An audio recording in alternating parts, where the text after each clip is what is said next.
चलिए तो प्यारे बच्चों, राधे राधे। कैसे हैं आप लोग और कैसी चल रही है आपकी तैयारी? उम्मीद करते हैं कि आप लोग एकदम मस्त होंगे, तंदुरुस्त होंगे और आपका पढ़ाई लिखाई लगातार चल रहा होगा।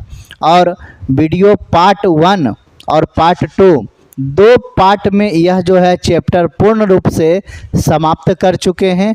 और आज इसका VVI ऑब्जेक्टिव प्रश्न जो कि काफ़ी इम्पोर्टेंट है और कई बार जो है एग्जाम में पूछा जा चुका है, वह ऑब्जेक्टिव प्रश्न बताने के लिए जा रहे हैं। चौथा चैप्टर भी पूर्ण रूप से समाप्त हो गया। तो चलिए है ना, 5वां चैप्टर जो है अगले क्लास में विस्तार रूप से देखने वाले हैं। ठीक है, चलिए आज सेट लगाइए। आप भी नोटबुक जो है साथ में नोटबुक लीजिए और नोटबुक लेने के बाद जो है साथ में सेट लगाने का प्रयास कीजिए कि कितना सही हो पाता है। चलिए बिना देर किए हुए ऑब्जेक्टिव प्रश्न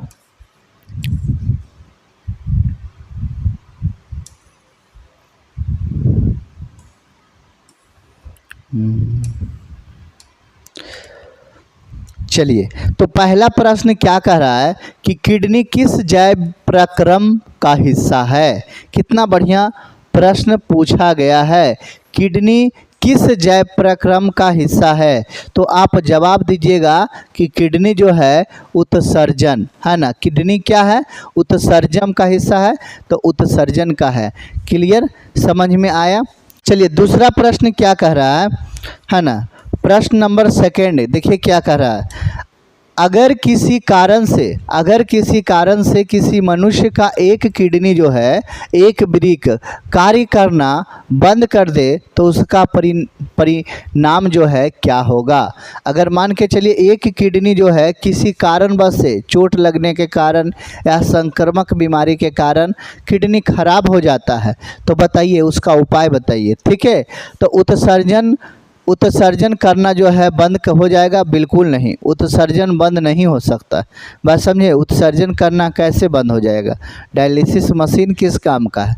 बात समझे कि नहीं? ठीक है, दूसरे वृक्क से उत्सर्जन होगा। बिल्कुल सही, बिल्कुल सही। दूसरे वृक्क से क्या होगा? तो दूसरे वृक्क से उत्सर्जन करेगा। दूसरे वृक्क से क्या करेगा? दूसरे किडनी से उत्सर्जन करेगा। क्या आपको समझ में आया? चलिए आगे तीसरा नंबर प्रश्न क्या करा? मनुष्य में कौन उत्सर्जी अंग नहीं है? तो अग्नाशय जो है उत्सर्जी अंग नहीं है।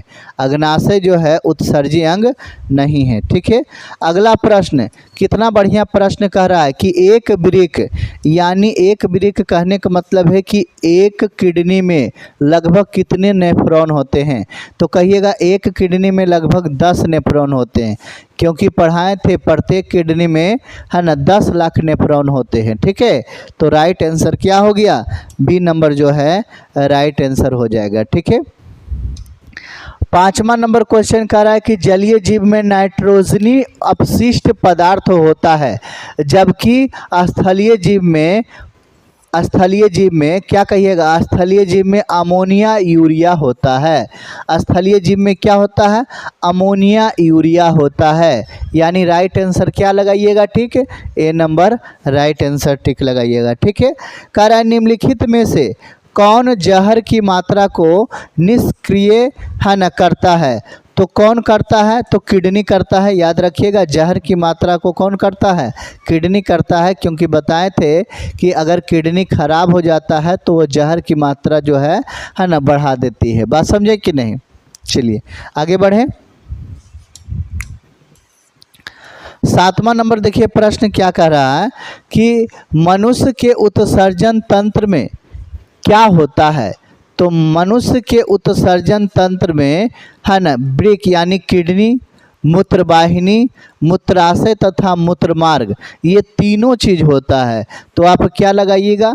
डी नंबर जो है, डी नंबर राइट आंसर लगाइएगा कि मनुष्य के उत्सर्जन तंत्र में है ना तीनों चीज होता है। बात समझे?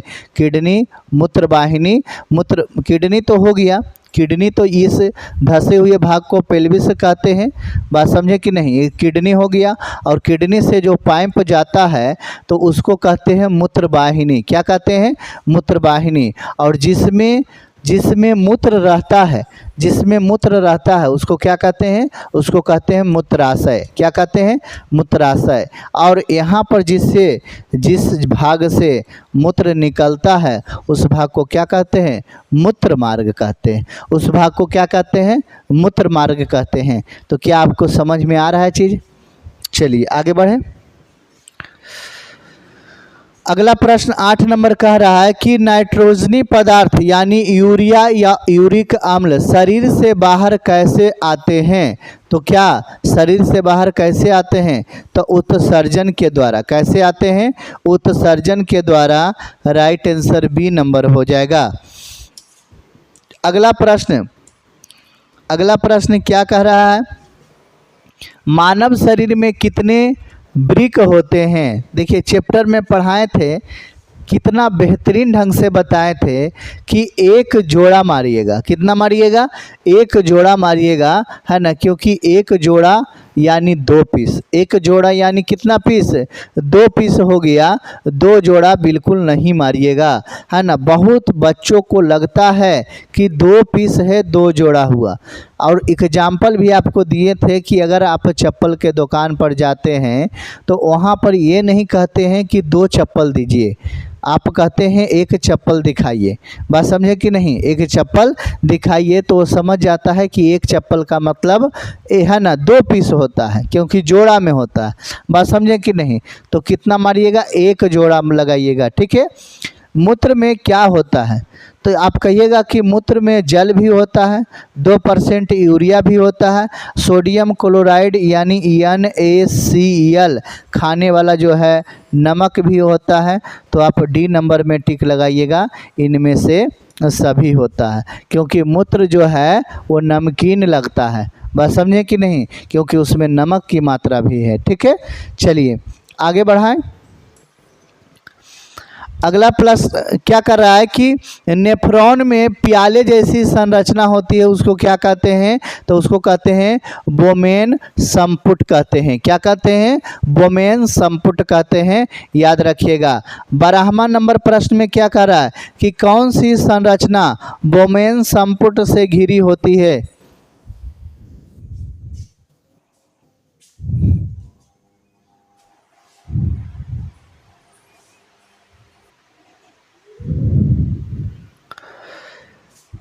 चलिए लाइट कटने के वजह से जो है बंद हो गया डायरेक्ट सिस्टम। चलिए कोई दिक्कत नहीं, है ना। चलिए 12 नंबर प्रश्न बता रहे थे आपको।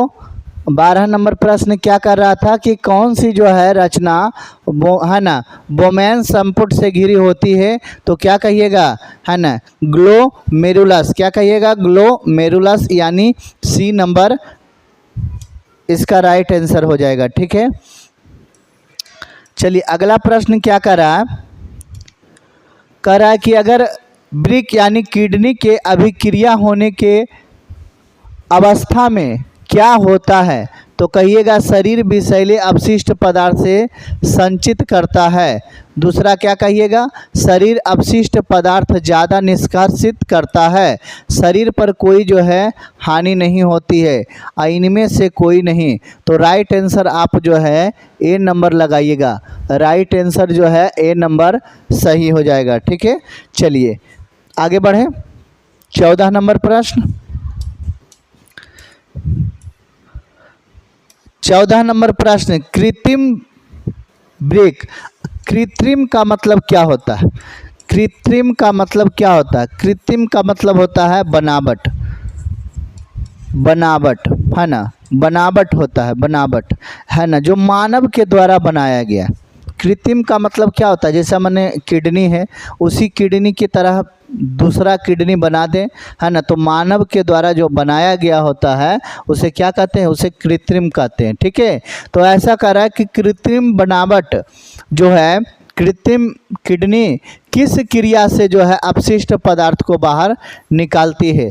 तो आप कहिएगा कि ये जो है अपवहन इसको कहते हैं डायलिसिस। डायलिसिस मशीन के बारे में बताए थे, डायलिसिस मशीन के बारे में बताए थे कि कैसे धमनी और शिरा में जो है ना रक्त जो है प्रवाहित होता है। ठीक है, डायलिसिस मशीन से इसमें बहुत ज़्यादा खर्चा पड़ता है।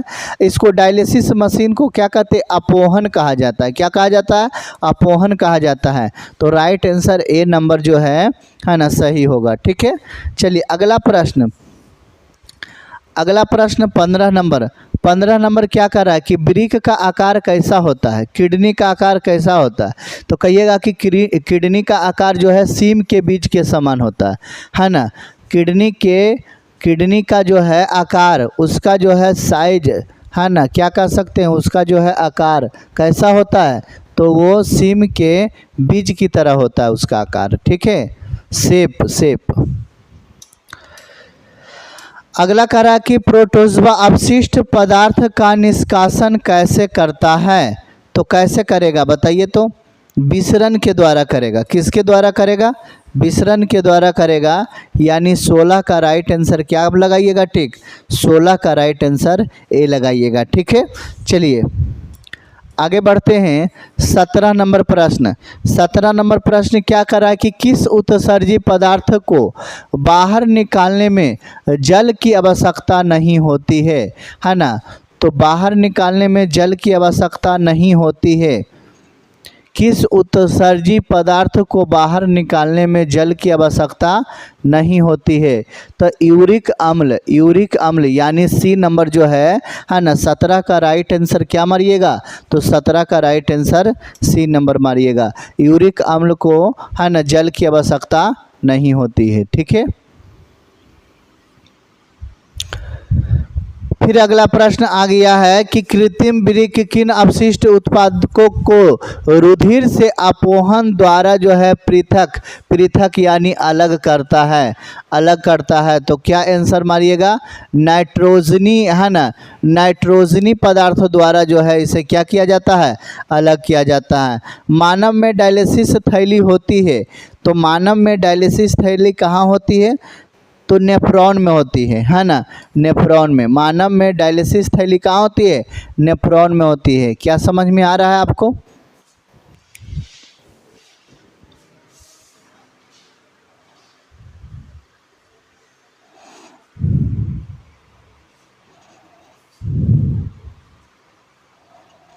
चलिए ठीक है, क्लियर।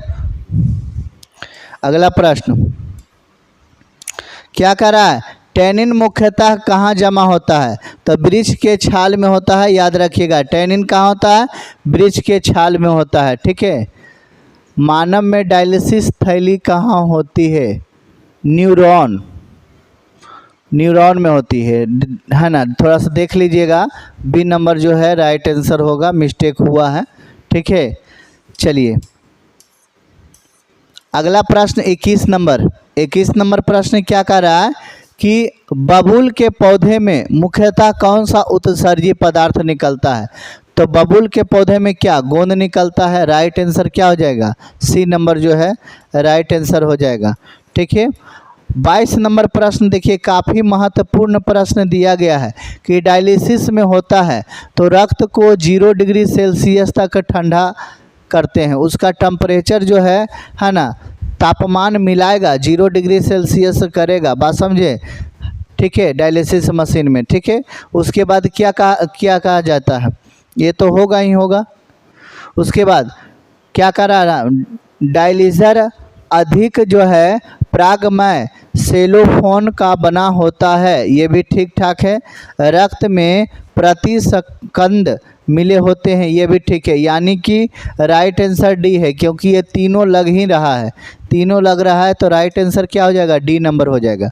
अगला प्रश्न 23 नंबर क्या कर रहा है, रेजिन किस पौधा, रेजिन जो है चीड़ का पौधा अभी बताए थे।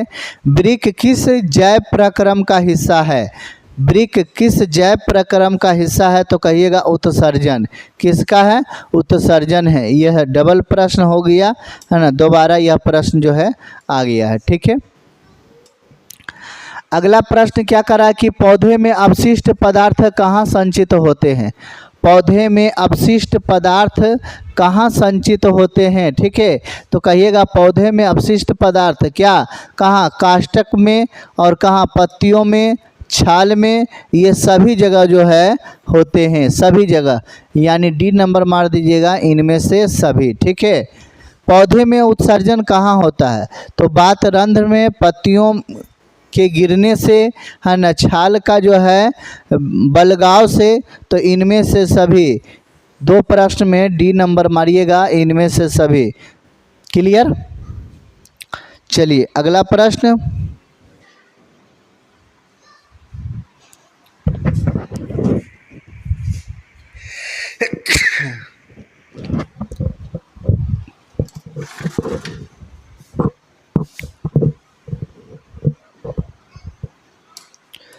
चलिए अगला प्रश्न 27 नंबर। 27 नंबर प्रश्न, निम्न में से कौन वृक्क की संरचनात्मक एवं क्रियात्मक इकाई है? तो क्या कहिएगा? नेफ्रॉन कहिएगा, नेफ्रॉन है। ठीक है, यानी कि बी नंबर राइट आंसर हो जाएगा। मानव का प्रमुख उत्सर्जी अंग जो है निम्नलिखित में से कौन सा है? तो मानव का जो है उत्सर्जी अंग कौन सा हो सकता है? तो उत्सर्जी अंग वृक्क हो सकता है। उत्सर्जी अंग कौन सा हो सकता है? वृक्क। रक्त तो उत्सर्जी अंग थोड़ी।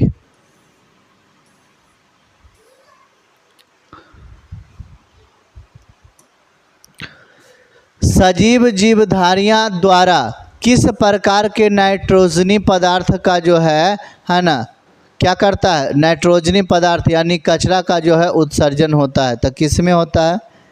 बताइए किस में होता है? अमोनिया, यूरिया, इनमें से सभी। अमोनिया। आप टिक लगाइए कौन सा सही होगा, यानी 29 का राइट आंसर क्या होना चाहिए? आप टिक लगाइए, बताइए कौन सा होना चाहिए? 29 का राइट आंसर कौन सा होना चाहिए? क्योंकि अमोनिया भी है, यूरिया अम्ल भी है, यूरिया भी है। डी ही नंबर होना चाहिए। डी नंबर जो है राइट आंसर होना चाहिए। क्या आपको लगता है? चलिए आगे बढ़े। क्या कह रहा है कि पौधे में उत्सर्जी पदार्थ कौन कौन से है? तो गोंद तो भी है, गोंद भी है, टैनिन भी है, रेजिन भी है, यानी कि डी नंबर जो है उपयुक्त तो सभी हो जाएगा। सब पौधा में जो है उत्सर्जन है। ठीक है, उत्सर्जन करता है। चलिए आगे बढ़े। 31 नंबर क्या कह रहा है कि मनुष्य के, है ना, किडनी निम्नलिखित किससे संबंधित होता है? तो किससे? उत्सर्जन से संबंधित होता है। किससे होता है? उत्सर्जन से संबंधित होता है। ठीक है, 32 नंबर प्रश्न क्या कर रहा है? यूरिया का निर्माण होता है। यूरिया का निर्माण किस में होता है? तो यूरिया का निर्माण यकृत में होता है। यूरिया का निर्माण किस में होता है? यकृत में होता है। लीवर, जिसको जिगर भी कहते हैं। ठीक है, लीवर यानी जिसको जिगर भी कहते हैं। ठीक है, चलिए अगला प्रश्न क्या कर रहा है? अमोनिया का यूरिया में परिवर्तन शरीर में कहाँ होता है? तो कहिएगा यहाँ पर होता है। यहाँ पर तो होता है यकृत में, यानी लीवर में तो ही होता है। अमोनिया को यूरिया में बदलना लीवर का ही तो काम है। ठीक है, चलिए आगे बढ़े। 34 नंबर प्रश्न, मछलियों में उत्सर्जी पदार्थ। तो मछलियों में उत्सर्जी पदार्थ क्या होता है? अमोनिया। ठीक है, अमोनिया। निम्नलिखित में कौन सा अमीनो अम्ल को विखंडन से, है ना, बनता है? तो कौन सा बनता है? याद रखिएगा NH3, NH3 याद रखिएगा। ठीक है, 35 का राइट आंसर क्या हो जाएगा? सी नंबर हो जाएगा। अगला क्वेश्चन की काफ़ी महत्वपूर्ण प्रश्न है, मानव मूत्र में यूरिया की प्रतिशत मात्रा कितनी है? तो यूरिया का जो प्रतिशत मात्रा है 2% है, क्योंकि 96% तो जल है ना। 96% क्या है? जल है। यूरिया जो है 2% है। ठीक है, चलिए आगे बढ़ते हैं। अगला प्रश्न देखिए, कह रहा है कि मानव मूत्र में जल का प्रतिशत कितना है? तो जल का प्रतिशत अभी बताएं 96 है। ठीक है, मानव मूत्र का रंग पीला किसके कारण से होता है? तो मानव मूत्र का पीला रंग जो है ना, यूरोक्रोम के कारण से होता है। किससे होता है? यूरोक्रोम के कारण से होता है। ठीक है, याद रखिएगा। अगला प्रश्न क्या कर रहा है? अगला प्रश्न कर रहा है कि किडनी कैसे खराब हो जाता है? मधुमेह रोग से खराब हो जाता है, सही बात है। संक्रामक बीमारी से हो जाता है, सही बात है। है ना, बाहरी चोट लगने से, सही बात है। यानी डी नंबर जो है राइट आंसर हो जाता है। किडनी ये सब तीनों से खराब हो जाता है। बात समझे? संक्रामक बीमारी से भी होता है, बाहरी चोट लगने से भी होता है, और मधुमेह रोग से भी किडनी खराब होता है, तब डायलिसिस मशीन का प्रयोग किया जाता है। बात समझे कि नहीं? अगला क्वेश्चन कह रहा है कि हीमोडायलिसिस मशीन के अंदर जो है है ना, क्या कर रहा है? डायलिजर में कौन सा जो है द्रव भरा हुआ रहता है? तो इसमें जो है डायलिसिस द्रव भरा हुआ रहता है। जो द्रव बताए थे, है ना, जो द्रव अभी इसका डायग्राम बताएंगे डायलिसिस में से, है ना, हीमोडायलिसिस मशीन में डायलिसिस द्रव कहाँ होता है? देखिए इसी में जो है, इसी में डायलिसिस द्रव भरा हुआ होता है। इसमें कौन सा द्रव भरा हुआ होता है? डायलिसिस द्रव भरा हुआ होता है। ठीक है,